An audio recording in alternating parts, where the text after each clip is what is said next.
So, luto tayo ng gulay naman, lokbati. Lokbati, talbos kabuti, lagyan natin sardinas na may kamatis. Mga kapato, dagdag natin yan sa ginisang sardinas na may talbos kamote, lokbati. So, paprad rice ko ito kasi sayang, marami pang tira. Nilagay ko naman siya sa ref, di pa siya panis. At ito, lalagay ko siyang sibuyas bawang na hiniwa ko ng maliliit. So mga kapato, luto na yung sinangag natin. Igisa na natin itong sardinas sa gulay mga kapato.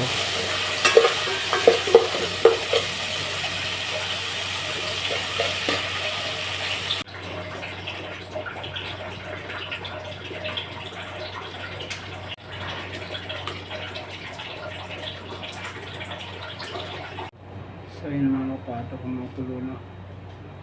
Lagay na natin yung gulay mga kapato. Ilagay ko na mga kapato yung gulay. Oh. Diba? Ayan na mga kapato yung gulay. Gulay na may bangot doong sardinas. Siya na po siya mga kapato. Luto na po siya.